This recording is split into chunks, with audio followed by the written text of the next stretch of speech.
National MSME defence conclave और expo के अंदर आज हमारे बीच में भारत सरकार के रक्षा मंत्री, पर्यटन मंत्री, उत्तराखंड के वरिष्ठ नेता माननीय श्री अजय भट्ट जी,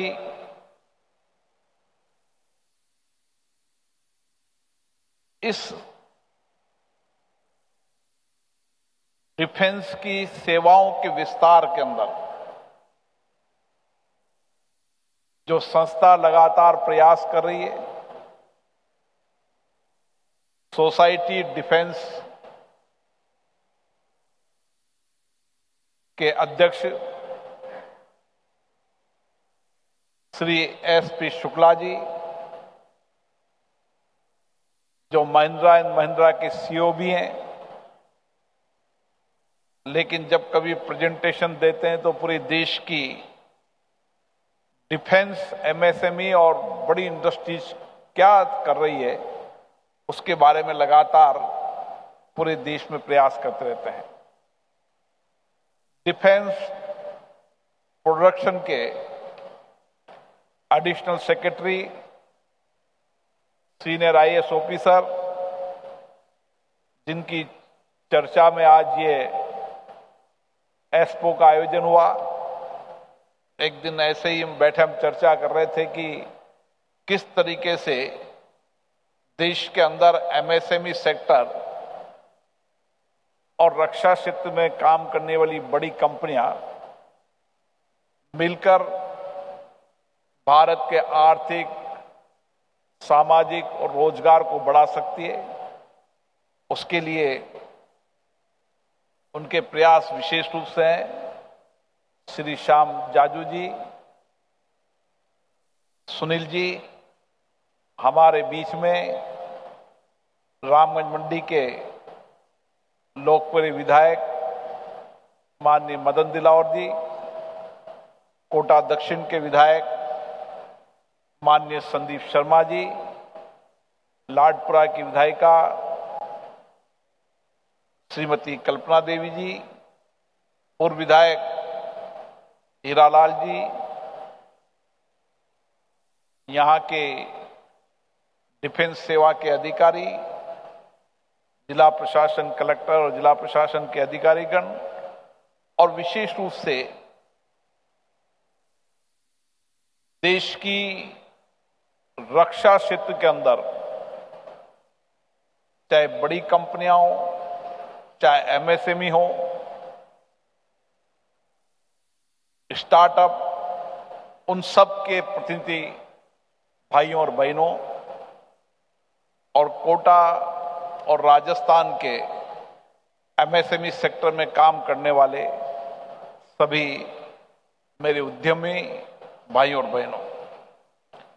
मैं विशेष रूप से आज कोटा में उन सभी लोगों का अभिवादन करता हूं जो देश के अलग अलग क्षेत्रों से और देश के बाहर विदेश की कंपनियां जो भारत में रिप्रेजेंट कर रहे हैं, वह सभी कंपनियों के सीईओ और प्रतिनिधिगण यहां पर आए और लगातार 2 दिन से यहां पर उनके प्रयासों से एक नया औद्योगिक वातावरण बना है। कोटा किसी समय देश का सबसे बड़ा औद्योगिक शहर हुआ करता था और देश की बड़ी बड़ी कंपनियां, इंडस्ट्रीज जो केवल अपने उत्पादन को यही नहीं दुनिया के अंदर भी एक्सपोर्ट करती थी, वह बड़ी कंपनियां यहां पर थी। लेकिन एक समय अंतराल आया जब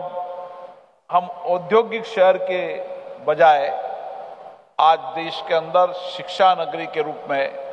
लघु भारत के रूप में आज जाने जाते हैं। लेकिन अब समय आया है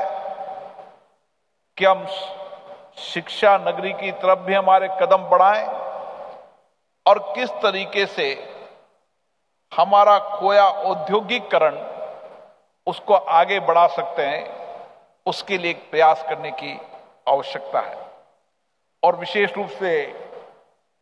आज का दिन बड़ा ऐतिहासिक दिन है, जब डिफेंस से जुड़ी संस्थाओं ने पहली बार देश में और राजस्थान में कोटा में इस तरीके का कॉन्क्लेव और एक्सपो आयोजन किया। उसके लिए मैं उनको विशेष रूप से धन्यवाद देता हूं। हमारी इस कॉन्क्लेव के पीछे हमारा मकसद है कि देश की सरकारी, निजी और विदेश की जो कंपनियां भारत में प्रोडक्शन कर रही है, वो सभी कंपनियां और एमएसएमई सेक्टर, जो राजस्थान और कोटा के एमएसएमई सेक्टर जो डिफेंस सेक्टर में काम कर रहे हैं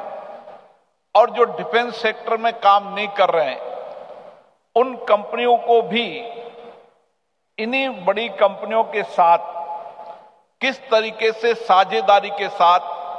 हम नए एमएसएमई सेक्टर को डेवलप कर सकते हैं, इस कॉन्क्लेव के पीछे हमारा उद्देश्य यही है। और आज मैं कह सकता हूं कि जैसा शुक्ला जी ने भी बताया कि किसी भी बड़ी कंपनियों को अगर अपनी उत्पादकता को श्रेष्ठ बनाना है, वहां पर रिसर्च और डेवलपमेंट को बढ़ाना है, तो एमएसएमई सेक्टर को जोड़ने की आवश्यकता है, स्टार्टअप को जोड़ने की आवश्यकता है। और इसीलिए आज हमारे इन्हीं प्रयासों के कारण हम एमएसएमई और बड़ी कंपनियां और सरकारी निजी कंपनियां मिलकर किस तरीके से रक्षा क्षेत्र के अंदर उत्कृष्ट उपकरण भी बना रहे हैं, कई सेवाएं दे रहे हैं, जिसके कारण आज दुनिया के अंदर 80 से ज्यादा देशों के अंदर भारत रक्षा उपकरण और सेवाओं को एक्सपोर्ट कर रहा है। आप सब वक्ताओं ने बताया कि एक समय ऐसा था जब भारत में हम 70% रक्षा उपकरण और सेवाएं दुनिया के विकसित राष्ट्रों से इंपोर्ट करते थे, लेकिन आज भारत के सशक्त नेतृत्व और दूरदर्शी सोच के विचार के नेता माननीय नरेंद्र मोदी जी के कारण आज हम हमारी आवश्यकताओं का 70% पूरा कर ही रहे हैं। उसके साथ साथ हम 80 से ज्यादा देशों के अंदर हमारे रक्षा उपकरण, हमारे आईटी, विज्ञान, टेक्नोलॉजी को दुनिया को देने के अंदर काम कर रहे हैं। साथियों, इस भारत के अंदर एमएसएमई सेक्टर का इस आर्थिक क्षेत्र में बड़ा योगदान है। हम जब इंडस्ट्री सेक्टर की पूरी ओल टोल चर्चा करते हैं तो उसमें 3/4 हिस्सा जो हमारे आर्थिक धुरी का है, उसमें एमएसएमई सेक्टर का है। और रोजगार की दृष्टि से भी देखें तो सबसे ज्यादा अगर रोजगार के अवसर कहीं होते हैं तो एमएसएमई सेक्टर में होते हैं। और इसीलिए भारत के प्रधानमंत्री जी ने एमएसएमई सेक्टर के अंदर नई नीतियों को लाए, पॉलिसीज को लाए, और किस तरीके से एमएसएमई सेक्टर को बढ़ावा मिल सकता है, वहां पर उनके उत्पादन को, उनके निर्माण को, नए इनोवेशन को, नवाचार को एक दिशा मिलती है, उसके लिए एक योजनाबद्ध तरीके से काम किया। कोरोना के समय भी हमारा एमएसएमई सेक्टर को बैंकिंग और अन्य सेक्टरों के अंदर। राजस्थान कोटा में एमएसएमई राष्ट्रीय रक्षा एमएसएमई सम्मेलन का प्रसारण आप देख रहे थे।